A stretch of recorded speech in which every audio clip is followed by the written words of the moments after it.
Hello, and welcome to the Empowerography Podcast. This is a platform created for women's voices to be heard and a place to share their stories, journeys, and successes with the world for the purpose of helping other women who might be on similar journeys. We are empowering women one episode at a time. I'm your host, Brad Walsh, so kick back, grab one of your favorite beverages, and enjoy the stories.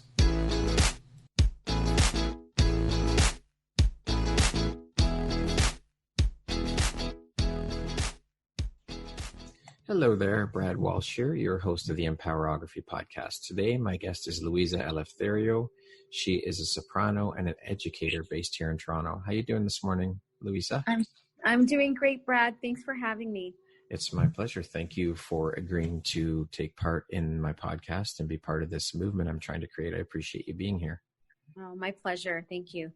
So let's jump right in. You are a soprano who studied at Glenn Gould Professional School and the Royal Conservatory of Music after completing an honors degree at York University. But not only are you a soprano, you also hold degrees in sociology, humanities, and education.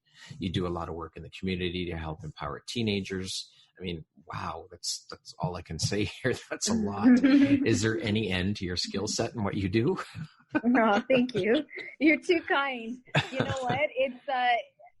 It just kind of happened on its own. It was a very fluid growth. I started off really interested, and still I'm very interested in sociology and humanities and really understanding human behavior and how communities work and how we interact socially within community. Coming from a really big fat Greek family, really big Greek community. Yeah. And also, a religious community as well. I was surrounded by tons of people and different characters. And I've always been fascinated by how humans work. So that's how I got into sociology. But of course, music is, and has always been my greatest passion since I was a child. So that was going to come out somehow. Yeah. So obviously, as you said, music is your passion. That's your first love. Did you grow up in a musical home? Yes and no. So a musical lover's home. No one really plays an instrument, but my parents and all of our family gatherings are surrounded by music. Okay. So for Greek people, a party is not a good party unless you have amazing music and you're dancing and singing. I love it. For a lot of other cultures, it's the food, and we're big on the food. Yes. But for the Greeks, it's more about the music. Yeah. So I have beautiful memories of my dad and my mom sitting around the kitchen table with my aunts and uncles till the early morning, just singing and classic songs and this and that. And it's just a beautiful childhood memory that was obviously, it imprinted on my heart. That's awesome. And your mind. That's awesome. Yeah. How did you decide you wanted to pursue a career in music? How did that all come about? That's a good question. I really didn't plan for it. Like I said, I had started off on my journey with my undergraduate degree in sociology and humanities. And it wasn't until my second year of university that I sort of had this revelation or this epiphany. There was this nudge inside of me that was like, you know what, you've never had formal musical training and you've been told you have a good voice. And I always used to put on performances for the family and for the neighbors and all of that. Yeah. And, as a 19-year-old, I just thought to myself, I don't want to have any regrets. I don't want to grow up and grow older and look back and think, oh, why didn't I ever try? What could have been? And so I signed up for voice lessons at a local music school in Vaughan. And the rest is history. I had a wonderful teacher that had a lot of faith in me and sat me down one day and said, like, listen, this is like, you're really good. You need to do something with this. This is not just for fun. You need to take this seriously. And so with her support and with her encouragement, I ended up auditioning to different opera schools and ended up finishing the degree at York and going to the Glenn Gould School at the Royal Conservatory. Wow. Had you been interested in opera and things like that when you were younger? I was. I Okay. certainly was. Okay. Yeah. Growing up listening to Maria Callas, the diva, and then, being an 11-year-old girl and my mother taking me to see the Phantom of the Opera. Mm-hmm. That was a huge turning point for me. Okay. I was so moved. Not just by the singing, but just the whole emotional aspect of it. And I remember coming home, I memorized the entire cassette. Back then we had, the double cassette. Yeah. So I memorized the soprano part, the Christine Daae part. I memorized all the tenors, basses, everything. Amazing. And my sister and I would just sing. She was my singing partner, my phantom, while I was the soprano. So yeah. Now, can Martha, because I've done an interview with your sister, can Martha has a singing voice as well? She does. She's I didn't know that. Wow. Yeah, she does. Interesting. Okay. Mm-hmm. So it runs in the family somewhat then. Yeah, I guess so. It does. So what is it about singing and music that inspires you? I just feel that it's one of those mediums that it just connects you with the divine. That's how I feel. Okay. When I sing, it's I describe it as like this tingly feeling all over my body. And I feel like it's my connection to whatever you want to call it, whether it's God, whether it's source, whether it's the angels. And I really feel it. And that is what I hope to impart when I'm singing, in front of others, that I just want them to feel something, to feel anything. And that's what music does for me. And I think for so many of us, if we look back to different moments of our lives, whether it's, positive and happy moments or sad moments, for me at least, there's always a song. There's always a piece of music. It's sort of like a soundtrack going on in my life that I can connect, and it brings me back to that specific time, and it brings back those emotions. It evokes it for me. So that's what I really love about it. Okay. So when you went into school for training and you did your voice training, you were already had your mind made up that you wanted to go that route, being a soprano and singing in operas and whatnot. You already knew that? Yeah, I had, certainly, because I, just the style of my voice and having a higher voice, I knew it was going to be, the classical or musical theater, things like that. I feel like, I can sing. I love to sing pop music or jazz music, but really, I think my voice really shines when I'm singing the classical genre, the operatic genre. Okay. So. Excellent. Now, you're known to share or loan your voice to worthy causes. Can you tell us a bit about that part of your life, what that includes, what that envelops, and how that came about? For sure. Again, I love when things just, they happen so naturally, and it's just quite fluidly. And that happens, I find, a lot when we find our voice, our literal voice, and our metaphorical voice. So as I was singing and, being referred to by other people, there were a lot of opportunities that would come up. So, for instance, organizations through Sick Kids would have me sing at their fundraisers and galas, and being an educator and working with students of all ages. Of course, that's something that would be meaningful to me, that I would want to share my voice for. Most recently, the last couple of ones that I've had are to sing for endometriosis awareness, which is a big chronic condition and illness that affects women and can affect men, but it has affected my personal life as well. So I actually had an event for endometriosis awareness set up, and we were going to, do this beautiful awareness piece and fundraiser, but unfortunately it got canceled due to COVID. Yes. So I know that it will happen in the future, just not in the current state of things. And the one that's near and dear to my heart is educating my students about what's happening with women in northern communities, in our Indigenous communities in Canada, that a lot of people are unaware of the fact that many of these women have to go without personal sanitary products in Right. order to have clean water for their family. And they're paying double, if not triple, for these, sanitary products that we're able to access in a heartbeat at, at Shoppers or at Walmart or anything like that.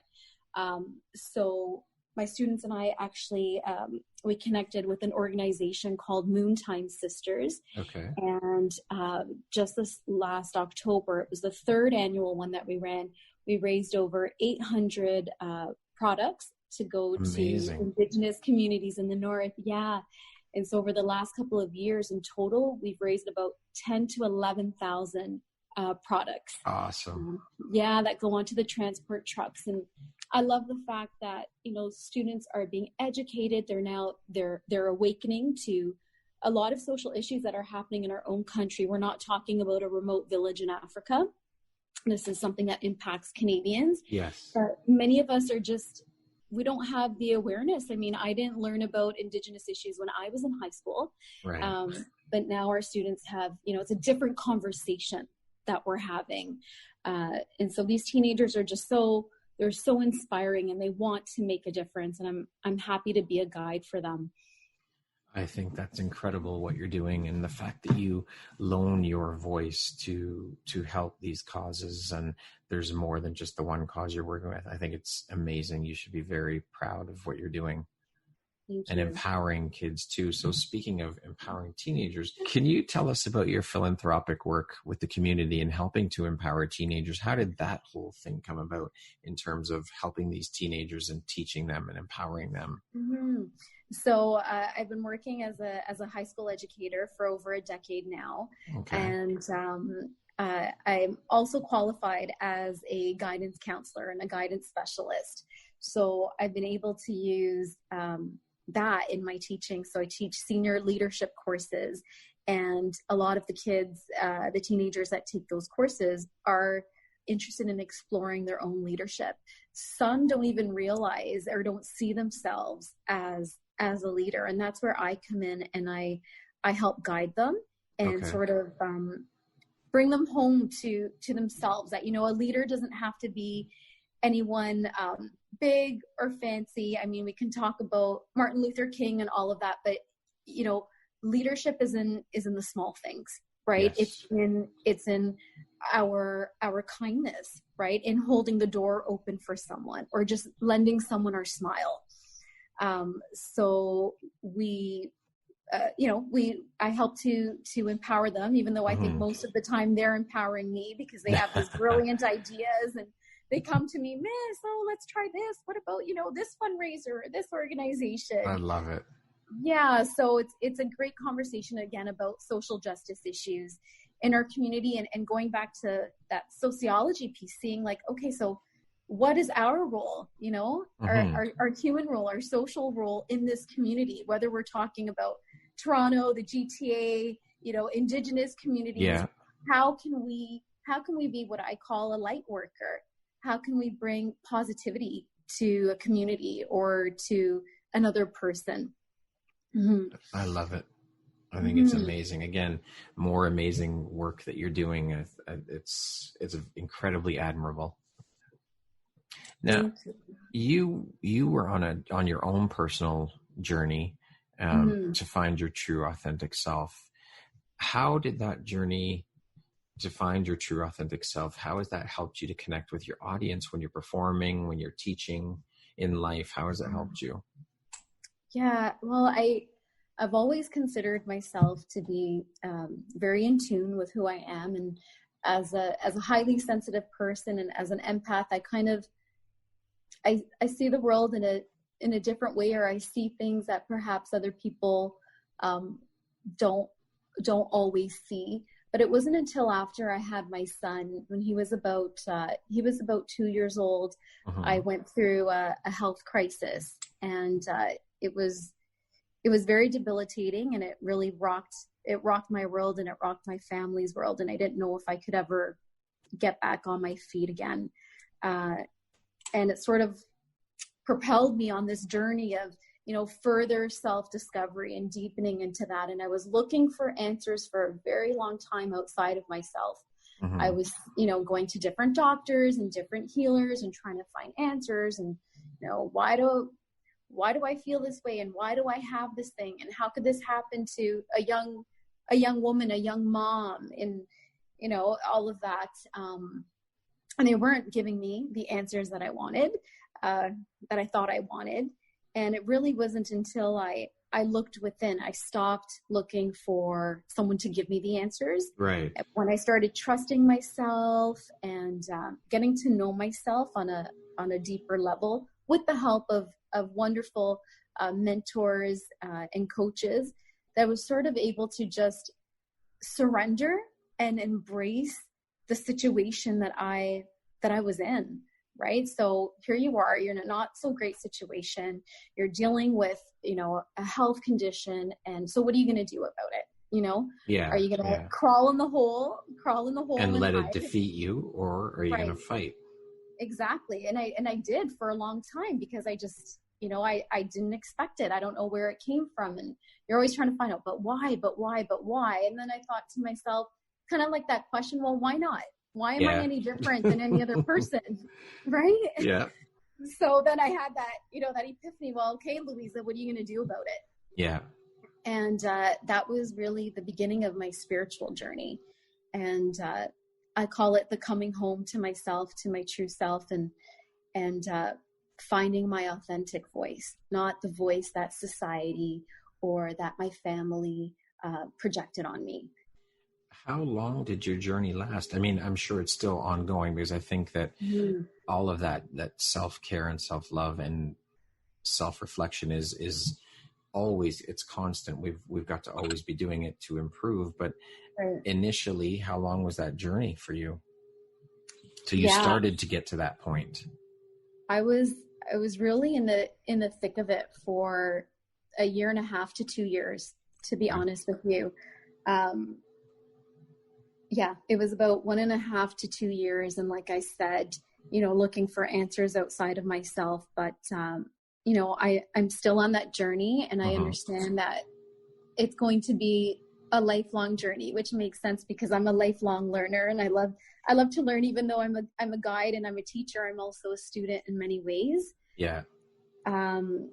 So yeah. Okay. Yeah. Now, speaking of teaching and learning, and what is it that inspires you about being a teacher, about being able to teach? Because, I mean, I know you had said before that not only do you teach your students, but you also learn from them. So what is it that inspires you about being able to teach? I think it comes down to making connections. And I think that, that's one of the big differences between an effective and non-effective teacher. And I have these conversations with my students where, you're not necessarily going to remember, a teacher teaching you a particular concept, a math formula, or, how to write this literary essay. But you are going to remember how you felt when you were in my classroom, right? When you were in my presence. And, whenever they get too wrapped up in, the marks and trying to, I appreciate them wanting to achieve and ensure a high level of success. I always tell them it's about, how do you feel? How do you feel about what you did? It's not about the number. It's not about the percentage or the mark, right? It's, did you try your best? That's right. The effort that you put in. That's it, right? And I always tell them, I remember one of my teachers saying that life is like 80% your attitude, 20% is skill. And I tell them, I can teach you the skill. Just like with singing, you can learn the technique, right? But it's your attitude. It's how you approach it, and are you going to give it your all, and are you going to have fun with it? Or are you just going to be stuck in those lines, right? Interesting. I like your outlook and your philosophy and the way you think about that. And you said you can teach people the technique. Now you're relating to singing. Do you think that anybody can learn that technique, or is this something that you kind of have to have within you already? Oh, that's a really good question, Brad. I think it's a little bit of both. Okay. I think it's a little bit of both. We're we're not all necessarily wanting to be the next Maria Callas or or Pavarotti or anything like that. So yeah, I mean, I think just have fun with it and get yourself a good teacher that you connect with. And if anything, you're learning, breath work and how to use your diaphragm properly. And I just find it's almost like, it's like attending a yoga class. Right. If you've ever showed up for a yoga or a fitness class and, you're rushing and you're all wound up from work, and then you have that class, and afterwards it's just this moment of zen and calm and presence. I think that's what music can do. And it's also when we're singing in our cars, right? And we're blasting the radio. Yeah. It's just that release of endorphins that just, it changes your vibration. Mm-hmm. Do you teach singing as well? Do you teach singing technique? Are you a teacher for vocal? I'm not a vocal teacher per se. Yeah, I have taught some children, but that's not my expertise. Is not in vocal teaching. Okay. Mm-hmm. All right. What I've always wanted to know this of people who are in that world of performing, and what does it feel like to step out onto a stage in front of hundreds, thousands of people that are there to hear you? What does that feel like for you? Can you put it into words even?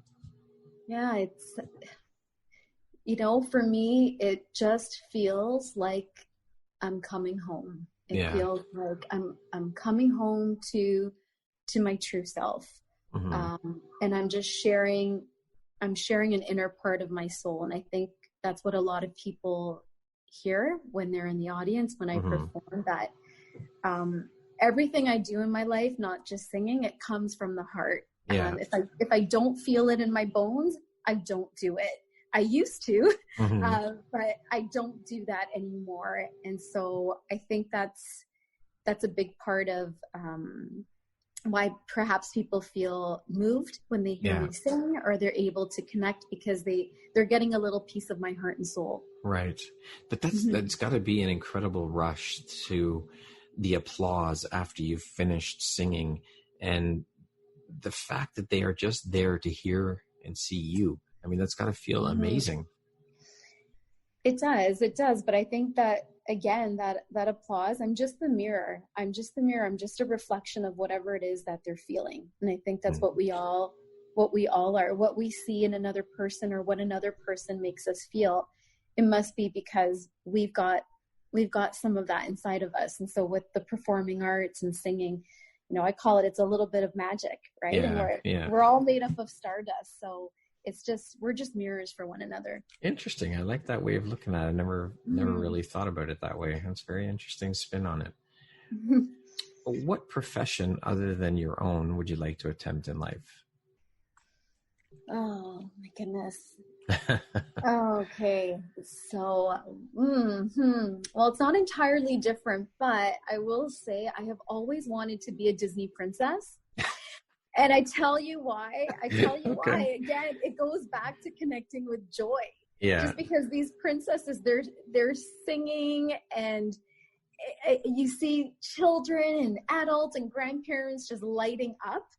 So, I joke around with my husband. I say, if I ever quit whatever it is that I'm doing, like just find me at Disney. I'm going to become a Disney princess. I don't know if I look young enough, but I'll be the next Belle. I love it. That's awesome. What was a turning point in your life, and how did it affect you? Yeah, the turning point was definitely being faced with the chronic illness, with the chronic condition. It kind of came out of nowhere. And again, I was a young mom. I had a 2-year-old, and I was facing some awful, debilitating pain, and it turned our lives upside down. I couldn't hold my son for a very, very long time. I couldn't lift him up in my arms. Oh man, I couldn't even imagine. Yeah. I would have friends, just, family members, like place him on my lap because I couldn't take care of him that way. And that was the catalyst. That was my, like I don't know. I just cracked open. Yeah. Right. There was nowhere else. What do you do? Like we said, you crawl into the hole and you hide, or you move out of it. And there was a time where I didn't think I would ever move out of it. But again, when I started trusting myself more and honoring myself and really connecting to what self-care looks like for me, and it's far beyond the manicures and the pedicures. You know, when we talk of self-care, it's so much more than that. So that was really life-changing for me. Well, I think a big part of self-care and self-love is mental health too, looking after yourself, your own mental well-being. I mean, that's a huge part of it. That is, like you said, a lot more than the manicures and pedicures and hairstyles and all that stuff, for sure. That's certainly it. And I think sometimes we think that the mind and the body and our spirit, that they're not connected. There's a disconnect. And if I have, if I look good and I have a strong body, then my mind should be okay. But you can't have, what I realized for me is you cannot have one without the other. Yeah. And so when I started taking care of my mental health, because being in debilitating pain and going through a condition like that, it was affecting me mentally. I was depressed for a very long time. I was in a very deep depression. But once I started to take care of my mind, there was a shift in my physical pain. There was a shift in my body, and I was able to manage it. I was able to manage it better and sort of embrace the present, right? And I think a lot of our anxiety comes from either worrying about the future, like when is this pain or when is this issue going to go away? Or you're worrying about why did this happen, or you're living in the past, but then you're completely forgetting about, hey, what's happening in the present moment? Yeah. You can't move forward if you're living in the past. You just can't. Exactly. So there was a huge shift in present moment awareness, I think, which I was missing. Before. I was just sleeping. I don't know. I didn't have that awareness. So I'm actually very grateful. I can say now that health issue became such a blessing in disguise, because I wouldn't be where I am today if not for it. Yeah. Amazing. What is something that people seem to misunderstand about you? I think maybe people might think that because I'm a bit of an introvert, surprisingly, even though really? I'm both. I'm definitely extrovert and introvert. As much as I love to be with people and I love to perform, I also really like silence, and I really appreciate quiet time. Actually, that's part of my self-care, is that throughout the day, even being at home with my husband and my son, I just need quiet. I need to connect to me. And I feel like sometimes people might take it the wrong way. They might judge me. I have felt judged in the past, or think that I'm a snob or whatever it is, but you just need to get to know me. And I am quite reserved. I'm a little shy at the beginning, but once I feel connected, I feel that connection and I feel safe, then, you can't get me to shut up. And you open right up. I'm so silly. My husband always says to me, he's like, there's so much, like, people don't know about you. You're actually really, really funny, but they wouldn't think that. They think you're so serious because at times you're so quiet, but again, it just goes back to making real, authentic connections with people. And I realize I don't have to give away all of myself to people, even though people might see me in a public setting with their performance. There's another side of me that I appreciate more now, and I'm able to share with the ones that I love. I love it. What makes you feel inspired or like your best self? My son. My son is an earth angel. I think probably all parents think this of their children. Yes. But he really is, he's just the most beautiful old soul I have ever had the pleasure of knowing. And it's really my honor that I get to be his mom in this lifetime. He's my inspiration every day. He became a big part of my why when I was feeling unwell, and just seeing the world again through his eyes, experiencing all the firsts again through him. It was sort of, it was like a rebirth for me because of this little precious boy. This I'm little so human being. Yeah. Beautiful being. What would you say is one of the most important things you've learned in your life? And what was your life like before learning it? And what was your life like after learning it? One of the important things I've learned is to love myself, to honor myself, and I don't have to be anything to anyone else in order to be loved. That I am, it's the typical cliche, but I'm going to say it, that I am enough. Yeah. There's no one else is going to define me except for me, and to honor the woman that I am, to honor the hardships that I've been through, to honor my flaws, and to honor the journey home to myself. It's not an easy thing to do. I mean, self-love is, again, as we mentioned earlier, it's a constant thing. It's a constant process of learning to do it, because it's probably one of the toughest things to do, I think, in life. It takes a lot of self-reflection, a lot of self-work. Right. You have to be willing to put in the work. Absolutely. That's absolutely it. And I think, wouldn't our world be a better place if we all invested in ourselves rather than investing in the externals? Yes. If we really were able just to say, hey, you know what? I'm going to face my demons. I'm going to get real with myself. And I love this quote, and I'm not certain who said it. I don't know if it was Maya Angelou, but someone said, you know what? Tell yourself the truth about yourself before someone else does. I like right? that. And I love that. I love that. It's about getting real with yourself. And like you said, it's hard work, because there are parts of ourselves that we don't want to face, right? We all have a shadow. We all have a dark side. We all have an ugly. Yes. But can we honor that? Can we welcome that in? And can we let our light shine brighter than the darkness?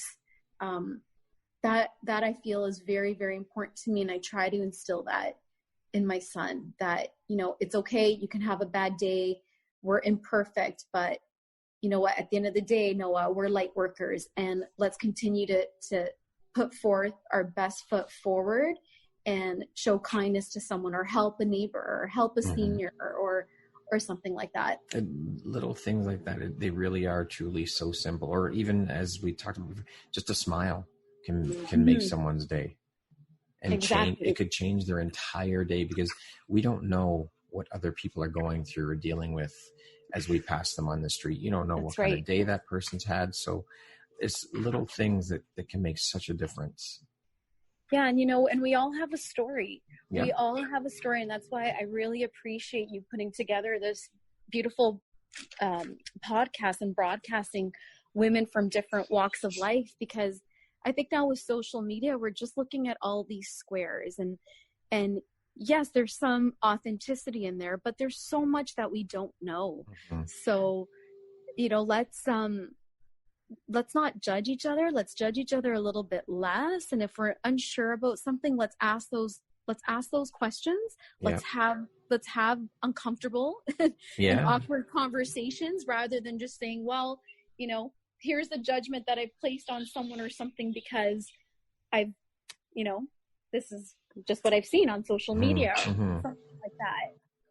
Well, I love that I'm able to provide this platform for women like yourself and many other women to share their stories. I think it's important to get the stories out there with the hopes of helping to inspire or help other women out there. I mean, I think if we learn anything from this year so far, we have to, I think, slow down in life. We have to be kinder and enjoy the small things in life, and that things can change so very drastically, so very quickly. That's right.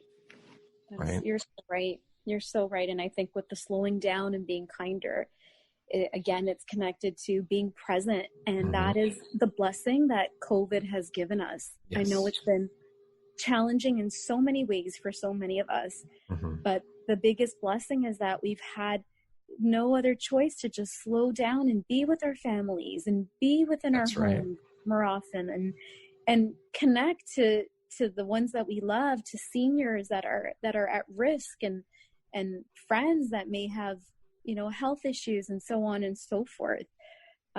So really, again, just being present, because tomorrow's not promised to anyone. We don't know. We don't know what's going to happen. You're just have now. This is an incredibly important time in life, in the world right now, and we need to all slow down and learn from it. Mm-hmm. Yeah. Who would you say have been the 3 most influential people in your life? Oh, without a shadow of a doubt, it's my grandmother, my mother, and my sister. That was very easy and very quick. Yeah. I love it. Yeah, they're so powerful and beautiful in such unique ways, and I wouldn't be who I am today without 3 of them. Amazing. Mm-hmm. What do you feel most grateful for in your life? What do I feel most grateful for? For the journey. Yeah. For this journey. Again, it's not always easy, but I am so grateful for it, because I feel like I'm living my life each day a little bit better than I was yesterday. And for me, that means, with more authenticity, with more love, with more kindness, with more patience for my husband, for my child, with more compassion for others, and a little less judgment. Awesome. If you could hold on to one memory from your life forever, which memory would it be? Oh, that's hard. That's a hard one, Brad. I like to evoke thought in my questions. I think I would have to say was the day that I found out I was pregnant with my son. Mm-hmm. It was certainly that day. We had a loss before having Noah, and we took it very hard. And so when we found out we were pregnant with Noah, it was just pure joy, pure love. And it really, I said to myself, going forward in this pregnancy, I'm going to try to worry less about the outcome and trust, and going back to just surrendering to what is meant to be will be, and just whatever it is right now, I'm going to give this little baby, this little seed inside of me that's growing so much love. Yeah. And so I just remember that day as if it were yesterday. It was one of the most beautiful moments that my husband and I shared. Amazing. Mm-hmm. How would you like to be remembered, Louisa?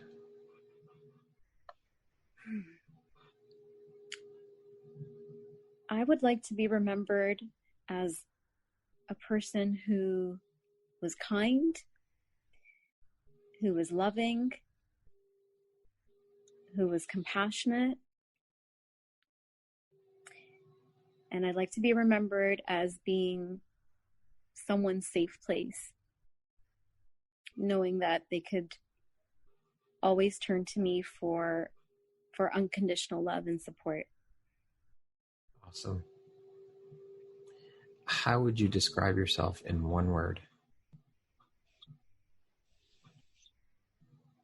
Illuminated. I love that word. What does the word empowerment mean to you? For me, I feel like empowerment means finding your own voice. Finding your voice, literally and metaphorically speaking. I think that has been my experience, that, I didn't know that I could always sing, or that I even maybe had a talent, but, it popped up when I was 11 or 12. And then throughout my teenage years, I was told, no, like, you've got to pursue this. You've got to pursue this. And then besides the soprano part of it is my voice. Well, what does my true authentic voice stand for? What do I stand for in this world? Who am I? And then using that voice in teaching and empowering young teens to find their own voice. So, I think empowerment definitely means finding your own voice, finding your authentic voice, and then sharing it with the world, however way it comes out, whether it's in a song, whether it's in a speech, or whether it's just in holding space for a friend. That's powerful. That is really powerful. What are some of the challenges you think that the next generation will face? I think it could be perhaps losing some of their connection to self. And I only say that because of technology. As much of a blessing as it has been, there's just so much influence with social media. And I think, young children being impressionable and thinking that they have to look a certain way or be a certain way or act a certain way online. I think that's going to be a big struggle for them. And it's a conversation I have with my students and with my son. Like, what does it mean to be a healthy digital citizen? We talk about being a global citizen, but like good digital citizenship, how do we behave online? We're not just hiding behind a screen. We're still impacting others. We're impacting others' lives, whether you're playing a video game or whether you're listening to a podcast or singing a song online. So I think that could be one of their greatest challenges. So hopefully, my hope is that they have good role models and guidance to sort of go back to trusting themselves and honoring themselves by finding out who they are authentically and truly, not by having social media or anyone else dictate who they are. Yeah, that's where we as parents have to step in and be those role models and teach them. I mean, it's so important because when we were growing up as kids, we didn't have access to all of this stuff. This stuff wasn't around. So we spent our time outdoors and playing with our friends. And now the kids' faces are stuck in screens. And you're right, getting bombarded every day with these sound bits and visuals, and it's constant. And it does make the kids think that they have to look a certain way or be a certain way, and that's horrible. That's where we need to step in and teach them that no, this is not what life is. This is not, you do not have to look this way. You do not have to act this way. You do not have to feel this way. I think it is so important, especially for kids' self-esteem and self-worth and self-love. That is so important. Absolutely. And that they're not always plugged in. As much as I love and appreciate my technology, especially during a time like this, like COVID, the fact that we've been able to connect with family and friends through FaceTime and things like that, it is a blessing.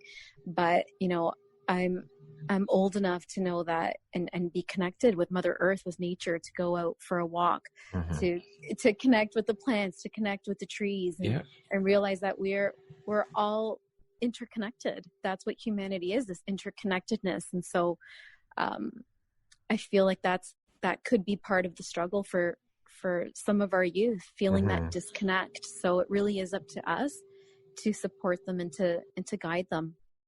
Yeah, I mean, as much of a blessing as technology is, it's just as much, if not more, of a curse, I think. Absolutely. I agree with that. Now, I know you'd mentioned a quote just a couple minutes ago, but what is another one of your favorite quotes? One of my favorite quotes, I have several. Most of them are from Maya Angelou, because I just find her wisdom is just so profound, and it just touches me in the deepest way.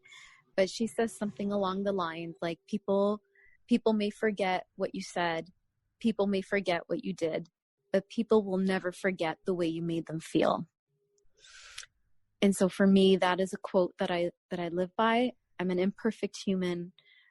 I make mistakes, but I want to try my best to help others feel accepted, or to feel that kindness, that touch of kindness, or that touch of love. I love that quote too. It's a great quote. She has a ton of them.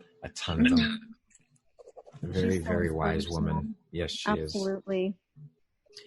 If you were to have a dinner party and had to invite one musician, one politician, a famous couple, and a family member, who would you invite to the dinner party?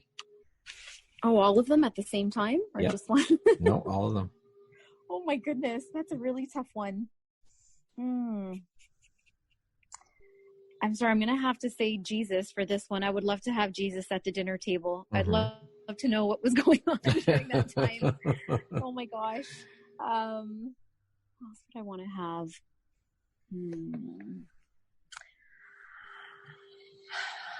That's so good. Politician. I would love to have a conversation with Barack Obama. I would love to know what it was like as the first Black president of the United States of America, and his, the impact that he had on the world. Yeah. Certainly someone I would love to have a conversation with. Who else? What were the others? A musician, a famous couple, and a family member. A family member would definitely be my paternal great-grandmother, who I don't know very much about, but she has a story there. So I'd love to know more about my ancestry and my inherited DNA. I would love to have the composer Puccini. He's one of my favorite composers at my dinner table. His music, again, from La Boheme and all the others are just, he tugs at my heartstrings. And was it a famous couple? A famous couple. Famous couple. I'm not sure about that one. I'm really not sure. I might have to get back to you on that. All right. That's okay. No problem. If you were guaranteed the correct answer to one question in life, what would that question be? Did my family feel loved by me? Okay. Did they feel my love? Excellent. To what extent do you think that we shape our own destiny, and how much is up to fate? And I certainly think there's a combination of both. I mean, we do have inherited genetics and DNA and inherited traumas as well. But I do think that with self-awareness, with self-love and self-worth, that we're able to dictate our paths and where we want to go. I don't think that we should be held down by these inherited genes or anything like that. So I think certainly, again, with effort and looking at our shadow and accepting all of us and, every single piece of us, everything that has happened, that we can certainly create the life that we want and create a life for ourselves, despite, whether it's a chronic physical ailment or a mental health issue. We do have the power to steer the boat in the direction that we want. Yeah, I would agree with that. Can you share a situation that has occurred in your life that you feel provides insight as to your character, who you are? Yeah, I'm gonna have to bring up again the health issues that I went through.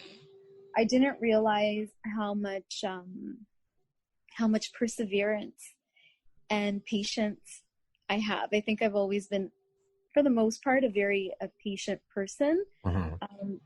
But going through health issues, when, again, not having answers right away, you have no choice but to be patient and to be present and just take it as it comes and literally take it one day at a time. I mean, that's an old adage that people say, just take it one day at a time and everything will be okay. But really living in that feeling, in that present moment. Yeah, I think that would be it.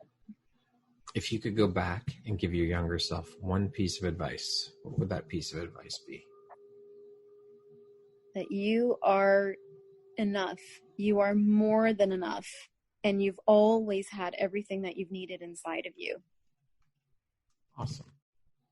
Inspiring. I love it.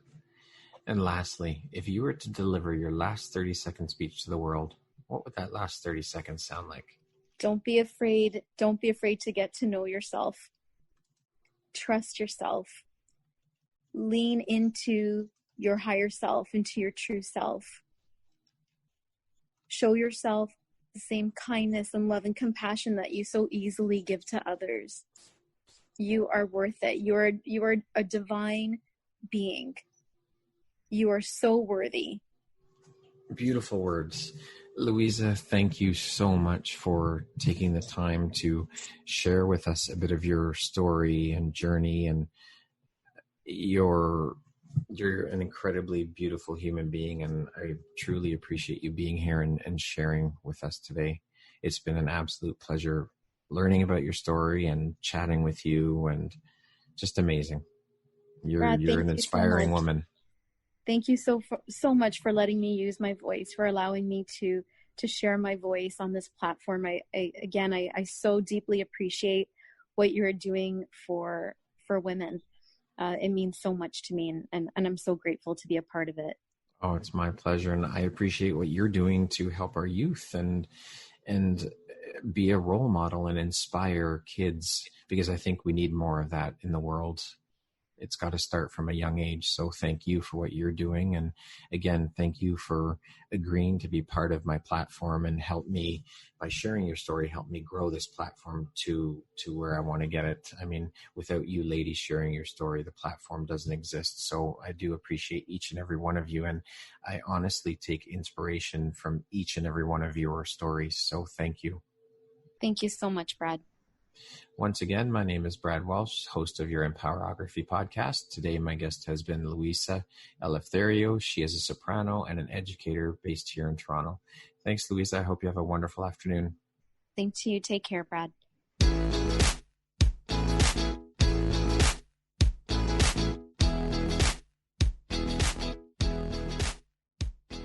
Thank you very much for listening to this podcast. If you haven't yet, please be sure to subscribe, rate, review, and share with all your friends.